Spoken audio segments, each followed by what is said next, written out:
बिस्मिल्लाहिर्रहमानिर्रहीम अस्सलाम वालेकुम। आज हम लोग डिस्कस करेंगे इंस्ट्रूमेंटेशन ऑफ इंफ्रारेड स्पेक्ट्रोस्कोपी।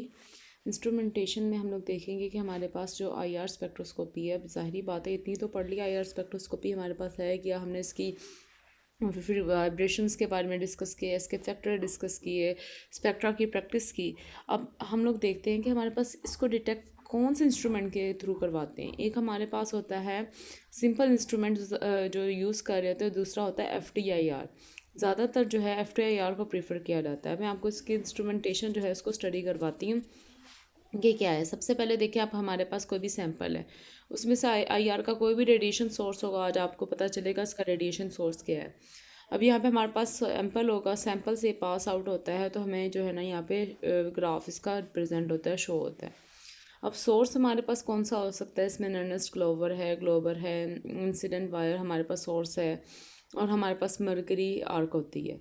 दूसरा हमारे पास ये सैंपल से पास होता है। सैंपल आपको पता है कि यहाँ पे कोई भी हम लोग सैम्पलिंग आपको बताऊंगी कि आईआर स्पेक्ट्रोस्कोपी में हम सैंपल किस किस टाइप का रख सकते हैं, कैसे सॉलिड, लिक्विड और गैस स्टेट में कैसे रखेंगे। लास्ट में मोनोक्रोमेटर होता है। मोनोक्रोमेटर, अच्छा अब आपने देखा होगा कि यूवी में क्या था, यूवी में हमारे पास सबसे पहले सोर्स था, फिर मोनोक्रोमेटर था, फिर सैंपल आता है। बट इसमें ऐसा नहीं होता, इसमें पहले सोर्स है, फिर सैंपल है, मोनोक्रोमेटर है। असल में ये सोर्स है, जितनी भी लाइट है वो पॉलीक्रोमेटिक होकर सैंपल से पास आउट होती है, फिर ये मोनोक्रोमेटर से जाती है डिटेक्टर तक। तो यहाँ पे अगर आप पॉलीक्रोमेटर भी लाइट यूज़ कर लें तो डजंट मैटर, हमारा जो सैंपल है वो डिस्ट्रॉय नहीं होता। But in the case of UV हमारा सैंपल जो है डिस्ट्रॉय हो जाता है। सो डेट्स वाई हम लोग इसको प्रीफर करते हैं, हम लोग जो है वो मोनोक्रोमेटर जो है वो सैंपल से पहले लगाया होता है। अब नेक्स्ट क्या होगा, मोनोक्रोमेटर किस किस से बना होता है, ग्रेटिंग से, फिल्टर से। ग्रेटिंग हमारे पास में जैसे आपने देखा होगा, जैसे फॉर एग्जांपल कद्दूकश करवाते हैं कोई भी चीज़ तो ग्रेटर होता है, उसे ग्रेटर बोलते हैं। तो इस टाइप के हमारे पास ग्रेटिंग, हम लोग ये कद्दूकश टाइप नहीं होता। तो ज़ाहिरी बात है इसमें छोटी सा एक होल होता है, यहाँ पे ग्रेटिंग का प्रोसेस होता है, हम लोग वो रेस को पास करवाते हैं। दूसरा यहाँ पे कोई भी फिल्टर लगा होगा। डिटेक्टर, अब हम लोग यहाँ पे किस किस टाइप के हैं, थर्मल डी डिटेक्टर, थर्मोकपल है, थर्मोपाइल है, थर्मिस्टर है, बोलोमीटर है, एंड पायरो इलेक्ट्रिक डिटेक्टर है। अभी इतनी ज़्यादा टाइप्स हैं। On the behalf of this detector जो है ना, हमारे पास जो इंफ्रारेड जो मीन्स कि इसका जो इंस्ट्रूमेंट है, इसका जो है प्राइस डिसाइड होती है। कोई जो है अगर ये थर्मोकपल लगाएं तो वो ज़्यादा एक्सपेंसिव हो जाता है। सो डेट्स वाई इसकी बिहाफ पे, क्योंकि रिज़ल्ट जो है वो डिटेक्टर ही ज़्यादा अच्छा शो करवाता है। इवन कि हम लोगों ने कोई मोबाइल भी लेना है ना, तो हम लोग इसका मॉडल देख रहे होते हैं कि कौन सा मॉडल है, ये क्या है।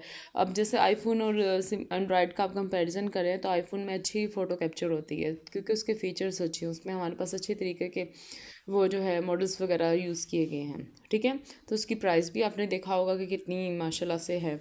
और लास्ट में हमारे पास रिकॉर्डर होता है। रिकॉर्डर जो है वो फाइनली हमें जो रिजल्ट जो है देता है in the form of a spectra. अब हम लोग वन बाय वन एक एक इसके पीस को स्टडी करेंगे। आप जहन में रख लें, सबसे पहले सोर्स, फिर sample, monochromator, detector and last में रिकॉर्डर। वन बाय वन हम लोग इसको यहाँ पर डिस्कस करते हैं। सबसे पहले आईआर जो रेडिएशन सोर्स है ना, उसकी क्या क्या क्वालिटीज़ होनी चाहिए। भी कंटिन्यूस होना चाहिए, मीन्स कि ये मुसलसल हमारे पास रेडिएशन आनी चाहिए, वाइड वेवलेंथ होनी चाहिए और कांस्टेंट आए। ये ना हो कि एक पीरियड के अकॉर्डिंग बाद आके रुक जाए और हमारा जो है डिटेक्टर जो है उसको सही तरह डिटेक्ट ना कर सके। अब है सबसे पहले हम लोगों ने यहाँ पे नर्नेस्ट ग्लोवर को स्टडी करने लगे हैं। हमारे पास इधर नर्नेस्ट ग्लोवर है क्या, सबसे पहले आप देखें हमारे पास नर्नेस्ट ग्लोवर है क्या। हमारे पास यहाँ पे ना ये कंसिस्ट होती है, इसमें सिलेंड्रिकल होलो रोड, ऐसे सिलेंडर टाइप इसमें होलो खाली रोड होगी, जिसका डायमीटर 1 से 2 मिलीमीटर, डायमीटर मीन्स कि उसकी चौड़ाई कितनी है, और लेंथ इसकी 30 मिलीमीटर है, 30 मिलीमीटर इसकी लेंथ है। उसको सील्ड किया होगा, पैक किया होता है प्लेटिनम लेड से। प्लेटिनम ही को क्यों इस्तेमाल किया जाता है, प्लेटिनम एक इनर्ट मेटल है, वाइट गोल्ड को कहते हैं, और ये क्या करती है, ये इसको एंड परमिट किया होता है इलेक्ट्रिकल कनेक्शन के साथ, हम लोगों ने इसको अलाउ किया होता है। It compost of a mixture, इसमें हमारे पास कौन कौन से मिक्सचर होते हैं, जिरकोनियम ऑक्साइड और यटरियम ऑक्साइड जो है ना, ट्राई ऑक्साइड, इसका मिक्सचर है थोरिया। और ये इलेक्ट्रिकली हीटेड करते हैं हम इसको 2000 डिग्री सेल्सियस पे, इतना इसको हीट करवाया जाता है। इसे नर्नेस्ट ग्लोवर कहते हैं। नर्नेस्ट ग्लोवर का सोर्स आप याद कर लें, जिरकोनियम ऑक्साइड से और यटरियम ऑक्साइड से, और लास्ट में जो है थर्ड वाला थोरिया। ये तीनों इस्तेमाल किए जाते हैं। अब अगर आपने इसको याद करना है तो आप वाई जी मीन्स के ABC के लास्ट वाले वर्ड वाई जी और टी याद रख लें। और जिरकोनियम ऑक्साइड है यटरियम और लास्ट में थोरिया। अब देखें आप इसका नेक्स्ट कि हमारे पास एक किस तरह का ये होता है, इसको देखते हैं हम लोग इसको ताकि आप लोगों को इसको समझ आ जाए।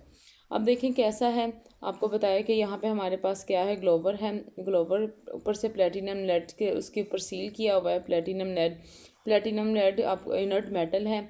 यहाँ पर रिफ्लेक्टर लगाया हुआ है और यहाँ पर प्लेटिनम वायर हीटर है जो उसको 2000 डिग्री सेल्सियस तक टेम्परेचर दे रही होती है। और ये ऑपरेटिंग टेम्परेचर होता है वो टेम्परेचर जो हमारे इंस्ट्रूमेंट को चाहिए होता है, उसको हम लोग ऑपरेटिंग मतलब किसी भी चीज़ को फंक्शनलाइज करवाने के लिए जो टेम्परेचर चाहिए होता है उसे ऑपरेटिंग टेम्परेचर कहते हैं। अब सेकंड है कि पहले तो नर्नस ग्लोवर इस्तेमाल कर सकते हैं, दूसरा जो सोर्स है वो ग्लोबर सोर्स है। ग्लोबर सोर्स क्या होता है, it is sintered silicon carbide. इसमें हम लोग सिलिकॉन कार्बाइड इस्तेमाल करेंगे। वो जो है उसकी रोड कितनी सिलिकॉन कार्बाइड की 50 मिलीमीटर लेंथ में होती है और 5 मिलीमीटर इसका डायमीटर होता है।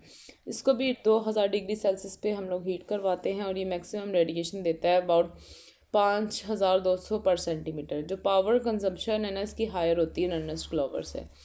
मीन्स के देखिए हम सोर्स पे भी डिपेंड कर रहे हैं, देखिए इसकी कितनी हमारे पास इंपॉर्टेंस है कि इसकी सोर्स हमारे पास कितना हाई आ रहा है। ये हमारे पास मोर एक्सपेंसिव है और लेस इंटेंस होता है।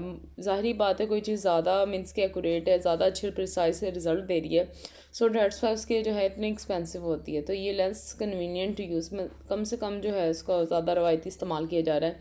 क्यों? क्योंकि मोर एक्सपेंसिव है।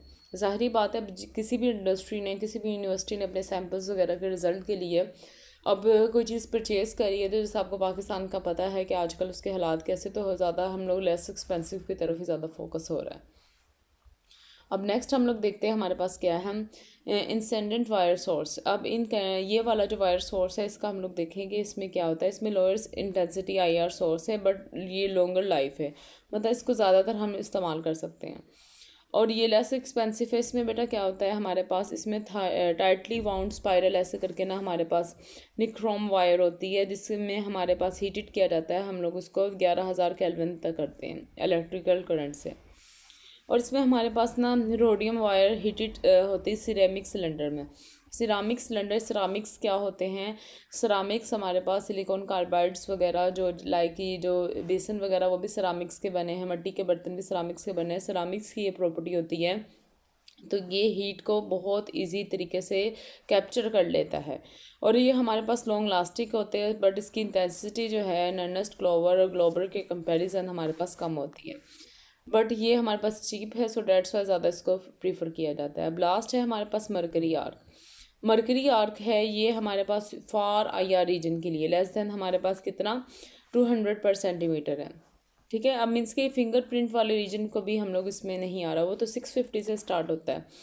इट इज़ हाईली प्रेशरस में मरकरी होता है जिसमें हमारे पास क्वार्ट्स की जैकेट होती है। क्वार्ट्स क्या होता है, ये सिलिकॉन ऑक्साइड को क्वार्ट्स कहते हैं जिसमें हमारे पास मरकरी वेपर्स होते हैं। प्रेशर हमारे पास 1 ATM से क्या होता है कि प्रेशर हमारे पास 1 ATM से मे बी लेस देन होता है। जब करंट को पास करवाया जाता है हमारे पास तो ये मरकरी वेपोराइज होता है, फिर एक्साइटेड होता है, फिर आयोनाइज होता है और हमारे पास हाई प्रेशर में सारा प्रोसेस हो रहा होता है।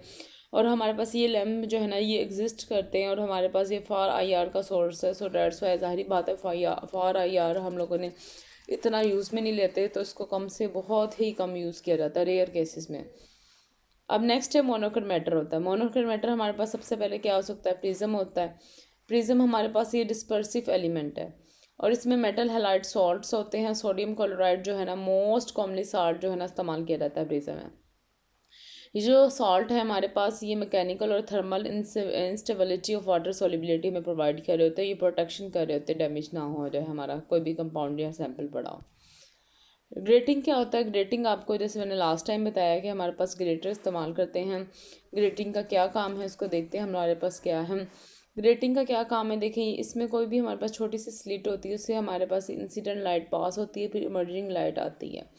फिर दोबारा हम लोग इसका ये जो थीटा है D और इसका 2D sine theta is equal to n lambda लगा के फॉर्मूला कैलकुलेट करते हैं और ये हमें फॉर्मेट फेस नॉर्मल हमें इसकी बता रहा होता है। ग्रेटिंग जो है ये बानिस्बत इस्तेमाल की जाती है ज़्यादातर प्रिज्म की निस्बत।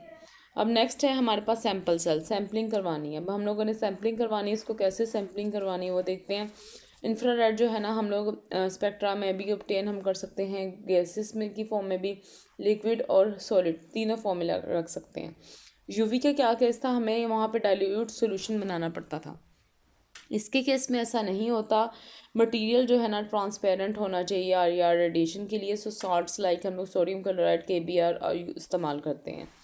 तो क्योंकि ये IR इनएक्टिव कंपाउंड है, अब ये जो है हमारे पास ट्रांसपेरेंट उस पर शो करते हैं रिजल्ट, नहीं मेटल शो करवा रहे, सो डेट्स वाई इसको हम लोग इस्तेमाल करते हैं। अब हम लोग IR का स्पेक्ट्रा वगैरह यहाँ पे स्टडी करते हैं। पहले सॉलिड कैसे रन सैम्पलिंग कर रही हूँ मैं बता रही हूँ इधर। अगर सैम्पल हमारे पास सॉलिड हो तो हम क्या करते हैं, सैम्पल जो है ना नॉन एक्वा सॉल्वेंट में हम इसको डिज़ोल्व करवाएंगे। किसमें? नॉन एक्वा सोल्यूशन मीन्स के वाटर के अलावा कोई भी सॉल्वेंट। अब इसको हमारे पास ऐसी जिसमें नो केमिकल इंट्रैक्शन हो, ना ही ऑब्जॉर्ब करे सॉल्वेंट उसको। फिर ड्रॉप डालते हैं हम लोग अल्कलाई मेटल वाली वो डिश, जो हमारे पास प्लेट सी डिस्क पड़ी होती है उसमें डालते हैं ड्रॉप। फिर इसकी थिन फिल्म यहाँ पे बन जाती है। जो थिन फिल्म बन जाती है फिर इसको हम लोग वहाँ पे रखते हैं और हमारा इजीली यहाँ से जो डिटेक्शन हो जाती है हमारे पास किसी भी कंपाउंड जो है उसकी हम लोग करवा सकते हैं। दूसरा है सॉलिड सैंपल टेक्निक जो है, इफ़ द सॉलिड हमारे पास अमोर्फस हो, अमोर्फस लाइक मेरे पास कोई भी पॉलीमर हो गया, तो फिर क्या होना चाहिए, जो सैंपल है ना उसको हम लोग KBr या NaCl में by evaporation of a solid of the solid means कि हम लोग उसकी एवेपोरेशन करवाएंगे। और यहाँ पे हम लोगों ने थिक पेस्ट नहीं लगानी, जस्ट हम लोगों ने एक स्लरी सिस्क बना के, स्लरी तो कहते हैं थिक पेस्ट को हैं, एक ड्रॉप डालना है। फिर इसके बाद आप लोगों ने इसके ऊपर दोबारा मज़ीद ड्रॉप नहीं डालने, उसको रखना है क्योंकि अमोर्फस मटेरियल जो है हमारे पास उसको डिस्ट्रॉय करता है। सो डेट्स हम लोग उसको ऐसा करेंगे। थर्ड है हमारे पास pressed pellet technique. Pressed pellet क्या होता है, अब हम लोगों ने यहाँ पे कोई भी पैलेट जो है ना उसको प्रेस करवाना है। हम लोग क्या करते हैं, इसमें small amount of finally ground solid sample लेंगे, इसको 100 टाइम जो है ना मिक्स करवाते हैं it's weight of potassium bromide and compress करवा देते हैं। तो ग्राउंड सॉलिड लिया और पोटेशियम बोरोमाइड के साथ लेके इसको कंप्रेस करवा दिया। फिर थिन ट्रांसपेरेंट पैलेट्स ही हमारे पास आ जाती है जिसका डायमीटर इतनी होती है और 1 सेंटीमीटर इसका डायमीटर होता है बाय हाइड्रोलिक प्रेस, मतलब पूरा प्रेशर इस पर अप्लाई किया जाता है। और ये पैलेट जो है ना ट्रांसपेरेंट टू IR रेडिएशन, और इसको हम लोग एनालिसिस के लिए क्या करते हैं, इस्तेमाल करते हैं। एनालिसिस के लिए इसको इस्तेमाल करते हैं डिफरेंट हमारे पास यहाँ पे। और चौथा है मल टेक्निक। मल टेक्निक क्या है, मल टेक्निक अब हम लोग इसको देखते हैं कि हमारे पास है क्या। इसमें हमारे पास ना निर्जोल मिनरल ऑयल इस्तेमाल किया जाता है, इसकी थिक पेस्ट बना दी जाती है। फिर इसको सॉल्ट प्लेट में रखते हैं और माउंटेड और IR बीम की रेडिएशन के सोर्स के आगे इसको रख दिया जाता है। फिर स्पेक्ट्रा हम लोग इसको रिकॉर्ड करते हैं। ज़्यादातर हमारे पास लैब्स वगैरह में ये मल टेक्निक जो है ना इसको इस्तेमाल किया जाता है। ये जो है इंतहाई सिंपल है, सो डेट्स वाई इसको हम लोग प्रीफर करते हैं, ज़्यादा इसको लैब में यूज़ किया जाता है। अब नेक्स्ट हम लोग देखेंगे मल टेक्निक के बाद हमारे पास सैम्पलिंग ऑफ अ लिक्विड। ये सारे सैम्पलिंग थी सॉलिड की, कैसे कैसे सैम्पलिंग की जाती है। अब देखेंगे हमारे पास लिक्विड है उसकी कैसे सैम्पलिंग की जाती है। सबसे पहले लिक्विड सैंपल जो है ना can be sandwich using liquid sample cell. अब हम लोगों ने लिक्विड सैंपल इस्तेमाल करना होता है, लाइक अल्कलाई हैलाइड हो गया, नॉर्मल NaCl KBr को इस्तेमाल किया जाता है। और जो अगर हमारे पास एक्वस सोल्यूशन होगा वो अल्कलाई हैलाइड में हमारे पास ना नहीं डिज़ोल्व होता। ऑर्गेनिक सॉल्वेंट के लिए हम लोग क्या करेंगे, क्लोरोफॉर्म ले लेंगे, मीन्स के ऑर्गेनिक ही सॉल्वेंट यूज़ करते हैं। फिर अब हमारे पास जो सैम्पल थिकनेस है ना वो सिलेक्ट की जाती है कि हमारे पास 15 से 20% उसकी ट्रांसमिटेंस शो हो जाए। सैम्पल थिकनेस जो है ना वो कितनी होनी चाहिए, 0.01 से लेकर 0.05 मिलीमीटर तक। फिर उसके बाद हमारे पास सैम्पल और वाशिंग रिएजेंट जो है ना वो एनहाइड्रस होना चाहिए, और उसको फिर बाद में हम लोग क्या करते हैं उसकी डिटेक्शन करा देते हैं कि हमारे पास क्या उसको फर्दर यूज़ किया जाए। नेक्स्ट है अगर गैस के तौर पे होगा तो हमारे पास सैंपल, इसमें भी हम लोग NaCl और KCl की KBr की प्लेट ले सकते हैं। सैंपल सेल जो है ना उसकी लेंथ 5 से 10 सेंटीमीटर तक होनी चाहिए। नो ये ज़्यादातर कम से कम ना इसकी सेंसिटिविटी सही नहीं आती, तो हम लोग उसको जो गैस के वाला सैंपल है उसको कम प्रेफर करवाते हैं क्योंकि हमारे पास रिजल्ट उसका सही शो नहीं हो रहा था। आप डिटेक्टर कौन कौन से इस्तेमाल कर सकते हैं, थर्मल डिटेक्टर है, ये रिस्पॉन्स डिपेंड करता है heating affection of the radiation पे। दूसरा ये पायरो कहते हैं हीट करने को, ये डिपेंड कर रहा था कैसे कैसे चेंज हो रहा है टेम्परेचर को। और लास्ट में फोटो कंडक्टिंग डिटेक्टर जो है ये फोटोन्स की वजह से होता है, ये मोस्ट सेंसिटिव है और ज़्यादा जो है मैंने आपको बताया था, एक तो थर्मोकपल और दूसरा फोटो कंडक्टिंग डिटेक्टर है ना, वो लैब्स में इस्तेमाल किया जाता है। अब है ये thermocouple detector. Thermocouple means thermocouple में वेल्डिंग होती है दो वायर्स की, डिफरेंट मेटल्स की, जो मतलब दो वायर्स होगी, उसको कपल किया जाएगा जो मुख्तलिफ मेटल से बनी हुई है। इसमें क्या होता है, देखिए हमारे पास मेटल ए है, ये मेटल बी है, इन दोनों को कपल करवा लिया जाता है, एक वेल्ड जंक्शन हॉट और कोल्ड। इसी पोटेंशियल हमारे पास से डेवलप यहाँ पे होता है, इसी पोटेंशियल की बेस पे हमारा डिटेक्टर जो है ना वो शो करवाता है रिजल्ट्स वगैरह को।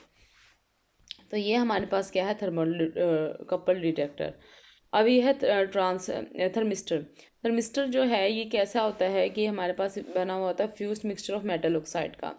इसमें जैसे जैसे टेम्परेचर बढ़ता है इलेक्ट्रिकल रेजिस्टेंस डिक्रीज होती है, पोस्ट टू बोलोमीटर के ऑपोजिट है।